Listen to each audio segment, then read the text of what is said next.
Hello everyone. In today's lecture, we will be continuing our discussion of arrays. Today you will learn how do we sort an array, how do we search an array, what is a string, and what is a multidimensional array. Sorting data, placing it in descending or ascending order, is one of the most important computing applications. You can probably think of how an online store allows you to sort products by their price, but sorting is present in any type of database. Arrays present us with the first opportunity to write a program that sorts data. Today you will learn a simple sorting algorithm known as a bubble sort. While it is a very inefficient sorting algorithm compared to others, it is by far the easiest one to implement with the knowledge that you have. The algorithm goes through each element of a list and compares it to the element after it. If they're out of order, both elements are swapped before continuing. The process is repeated until no elements are sorted in a single pass. The algorithm is named after how higher numbers at the bottom of the array bubble up to the top. This property also means that after every pass, at least one more element at the end if it is final position, reducing the amount of comparisons in the future. Let's write our first bubble sort. So we're going to start by defining size for our array. So define size 5, let's say. Then we're going to define an array with that size. And just to make sure it's full of zeros for now, we're just going to say this. This will make sure that every element in that array is equal to 0. And now let's say that we want to populate this array with elements that are randomly between 0 and 100. So we're going to make a for loop for this.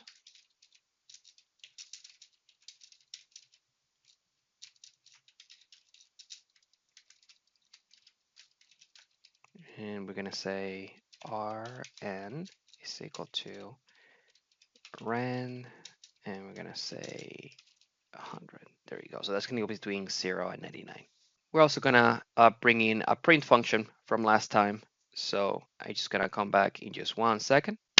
Okay, we're going to call the function here. So print int array r size. And if you run the code, we get a bunch of random numbers between 0 and 99. Kind of what we expected. Let's say we wanted to actually sort these numbers. I'm going to make a new function here.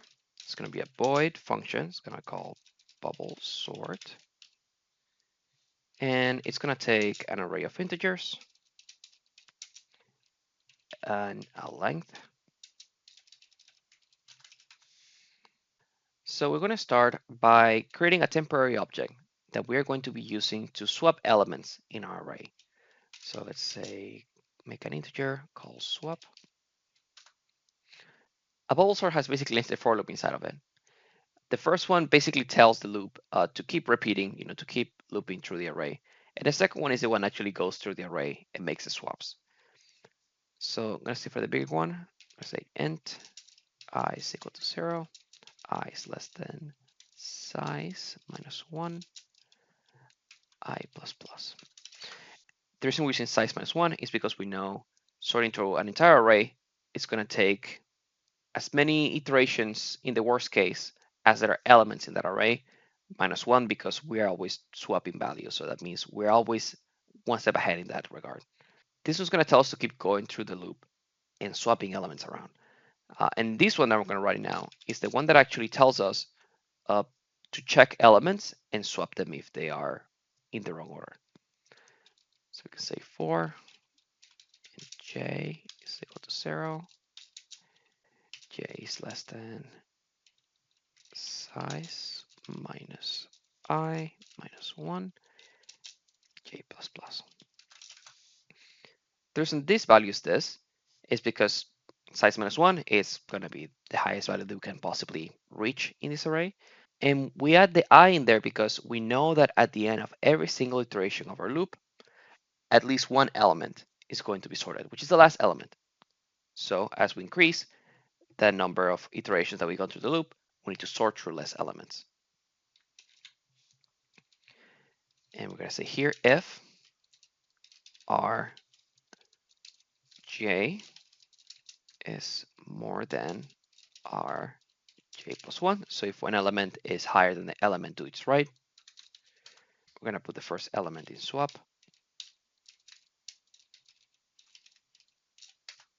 Then we're going to copy the second element into the first element. And then we're going to put the swap into the second element.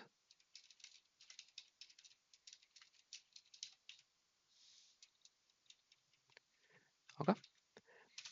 Now, there is one more thing we can do here, and is if we have gone through the entire array and we haven't done a single swap, we know the array is sorted now, so we can just stop sorting.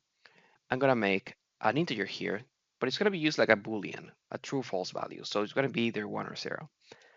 I'm going to call it sorted. It's going to equal to 1.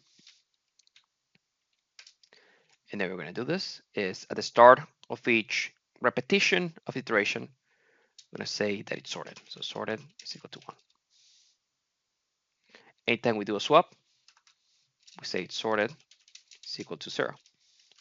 And if at the end of each looping through the array, we find that sorted is still 1, we know the array is sorted. We don't need to do any more repetitions. We can just break. And because all arrays are passed by reference, then we know that we can pass this one here. We're going to make changes to it, and they're going to be reflected in the array passed to it. So I'm going to print before the sorting. Then I'm going to call the sort with the array and the size. And then I'm going to print it again.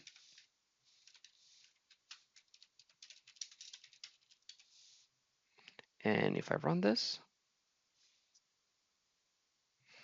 we should see that the first time we get 41, 67, 34, 0, 69. Second time we get 0, 34, 41, 67, 69. So it's sorted. As you will often work with large amount of data stored in arrays, you will also need to implement the ability to search for a value that matches a key. Here we'll explore two methods of searching as applied to arrays. The first is linear search, in which elements of the array are compared to the key in sequential order until the match is found. The second one is binary search, which is more similar to how humans actually search things, by having the amounts of elements repeatedly until the match is found. Linear search is the easiest one to implement. If you were to come up with an algorithm to search a value in an array, linear search would probably be basically what you think of. In it, you go through each element in your list one by one and compare it to the key that you're looking for until it is found. Let's try a very quick one. So for our linear search, we're just going to have a return integer. It's going to return the location of the element if you can find it, and it's going to return -1 if you cannot find it. So we can send a int linear search, takes an array of integers of size t length, and it takes a key, which is the key we're looking for. Linear search is going to be very simple. We just make a for loop that goes through the array. And if array I is equal to key, return I. If it goes through the entire array and these never trigger, because return will immediately terminate the function, we return -1. Because we know -1 is never going to be a valid address in an array. Okay, let's prototype this real quick, just by putting this here. And we're going to make a quick game out of this. We're going to have the user try to guess a number between 0 and 99. So let's start by defining a variable for the user to input their guess. And then let's make a variable just to store whether it was correct or incorrect. And we're going to set it to -1. Doesn't matter because we're going to use a do while for this. So while correct is equals to -1, we're going to keep repeating. If we get out of the loop, we're going to print the message correct with an end line. Okay. And here, we're just going to tell the player, guess a number between 0 and 99. Okay. And then scanf underscore s %d and percent guess. That's it. Then we're going to store incorrect. The result is linear search. Pass it the array, the size, and the guess. Okay, and we're going to add a little bit on this message here that says %d is at location %d. And we can put for the D, the guess, and for location, we can put the correct. And let's also print a message. So if we know correct is equal to -1, we're going to print a message that says incorrect, try again. Okay, and now if we run this code, we see that 7, incorrect, 9, incorrect, 69, correct at location 4, and that is correct. Binary search reduces the amount of elements to search by half at every comparison. Here's the procedure, assuming that L, R, and M are variables, and T is the key being searched. Do note that binary search only works if the array has been sorted beforehand. You first set L to 0 and R to length -1. If L is more than R, you end the search unsuccessfully. Then you set M to L plus R divided by 2, which means you're setting it right in the middle of L and R. If that element is equal to T, you found the element. If the element in the middle is not equal to T, and that element is less than T, you set L to M plus 1 and go to set 2. If, on the other hand, the element is higher than T, you set R to M minus 1 and go to step 2 instead. Here's a showcase of how the binary search algorithm works in action. And now let's write our first binary search algorithm. For the binary search, we're going to follow the same principle. So int binary search, it takes an array of integers, size t, length, int key, and it's going to be not that similar to the linear search, but some of the same principles are going to be there. So we're going to make our first variable is going to be low equal to 0, then high equal to size, then middle, which we're going to set during the loop. Then while low is less or equal than high, middle is equal to low plus high divided by 2. If the key is equal to the element in the middle, then we return the middle, which is the index of the element in the middle. Else if the key is less than the element in the middle, we know the element is somewhere before that point. So we say high is equal to middle minus 1. No use setting it to the middle because we already know the middle is not it. And then else, same principle, low is equal to middle plus 1. And then if we cannot find it, if we go through the entire process and it's not there, we return -1.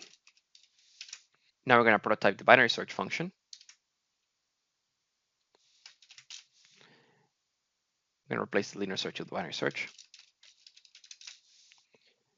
And we really won't see a difference ourselves, but it should work just the same. So if we do 7, wrong 9, wrong 69, right location.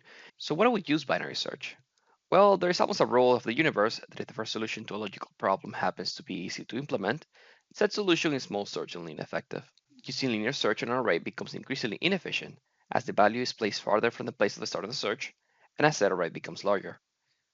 While binary search requires that the array is already sorted, it severely mitigates both problems. Just look at how much time it takes both algorithms to find the same element in the same array.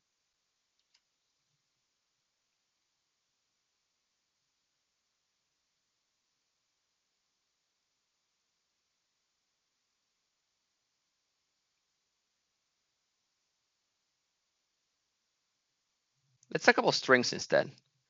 Arrays can contain more than just numbers, including characters. An array of characters is called a string and can be used to store any sequence of characters such as words and sentences. We'll have a selection dedicated to strings in the future, so we won't spend too much time on them, but I'll at least want to introduce you to the concept of strings. The process of finding a string is very similar to other arrays. Single quotation marks are used to indicate that a character in code represents a literal character and not a variable, so that's why we write their strings like that. This is similar to how double quotation marks are used to indicate that a piece of code represents a literal string and an executable code or a variable. A unique property of strings is that a whole character array can be filled and displayed with input-output functions such as scanf and printf using the form specifier %s, as you can see over here. It's identical to what we have been doing so far, except with the introduction of the format specifier %s. Otherwise, the formatting for displaying strings is the same as the one for displaying the variable. We can still display individual elements of the array by using %c and including the index of said element, just like we have done with other arrays. In a string, scanf is divided into three elements. The first one, which is the part that indicates the input format, which the format specifier %s to indicate the program will be expecting an input as a string. The second one is variable where the input will be stored. Notice that we did not place an ampersand. This is because arrays are always passed by reference, so writing the name of the string is enough. The third part is new and unique to strings. It represents the maximum number of characters the function will write into the string. This prevents the array from being overflown, writing past its last element and corrupting information. Notice that despite size being 21, we wrote size -1, 20 in our scanf. This is because of the null character, which indicates the termination of a string independent of its maximum size. We have seen it before with strings, which is the last like /0 that we see there. Most of our functions that manipulate the value of a string must make sure that its new value ends in the null character. And for this, they need to make sure that there's enough space inside string. So something like this is wrong, since it would actually allow the user to fill every single element of the array, leaving no space for the null character and causing unintended behavior. You can find an example of this in section 6.5, figure 610 of the book. Here's a new problem to you. How would we represent this table in a program? Each row can be represented as an array, but what would it take to store the entire table? We could make multiple arrays, one for each row, and well, now we're back to where we were before. So following the same train of thought, can we make an array of arrays? And the answer is yes. So we can define what's called a multidimensional array, in this case a 2D array, using the format that's on screen.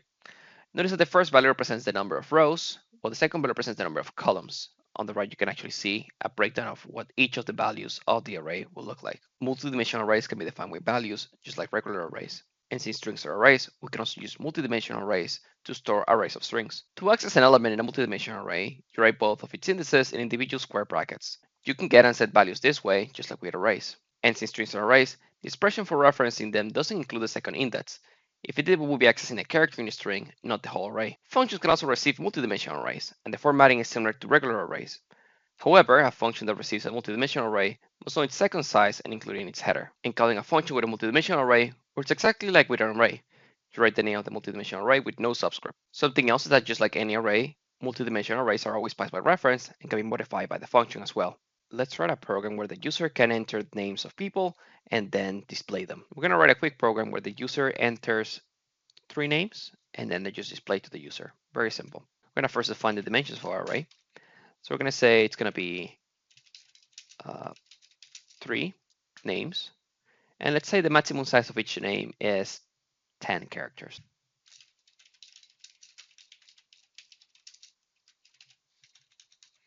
Okay. And now we're going to define our multidimensional array.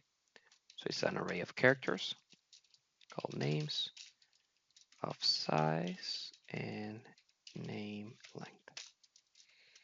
Okay. And we're just going to make a for loop that goes through the array and populates it with our values. So we can say that, then just prompt the user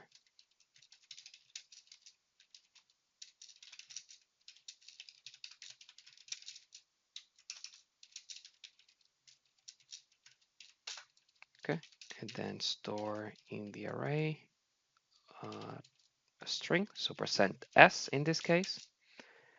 We're gonna say names I, and because again this is an array, this is referring to an array, which is an element of the array, the first array. So this is still being passed by reference, so we don't need to put the ampersand in there. Then we can put name length -1. Okay. And we just make a quick function that's just going to print it for us. So it's going to be very similar to what we did earlier to print the integers. We're just going to make a void function, print str array. It's going to receive a two-dimensional array of characters. So let's say value. We do need to specify the second length. So we can say name length. And then just the length, size t length.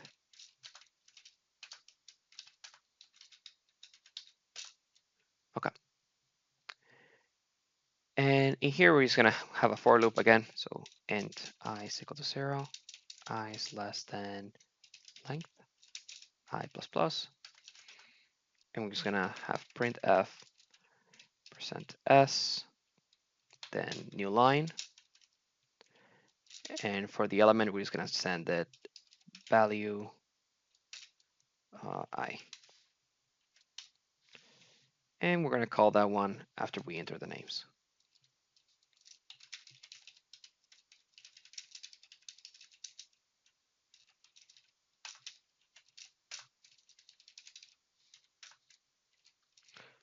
Names and size. And let's not forget, we need to prototype this function too.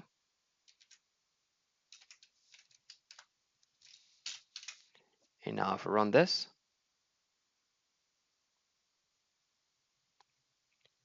we can enter 3 names. So let's say Jose, Mary, and John, and there are the names. We could also say something that, let's say, displays the first initial of each name. So I'm just going to copy this function. And instead of displaying the whole string, I'm going to replace this one with C. And instead of just value I, I'm going to say value I 0. Just name this function here, the second function, say print first initial. Let's prototype this as well. Let's have another section for that.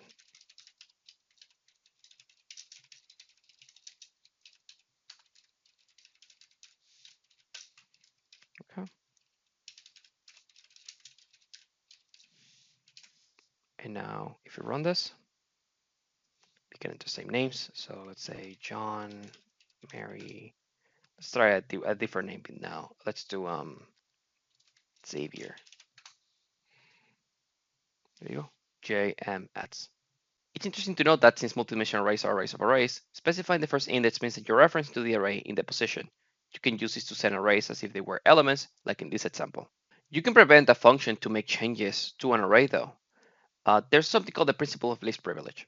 It's a guideline for good programming practices, indicating that a subject or module should only be given the least amount of access to information as it needs to complete its assigned task. While passing arrays by reference has been convenient to us so far, we shouldn't let this be the case if the function doesn't need to change the value of the array. To limit the access a function has to a parameter array, we can add the keyword const before said parameter's type.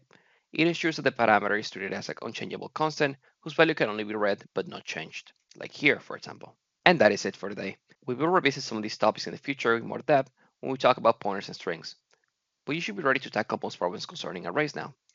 As usual, please complete this week's reading, assignment, and discussion, and reach out to me if you have any questions. Otherwise, I'll talk to you all next week. Take care.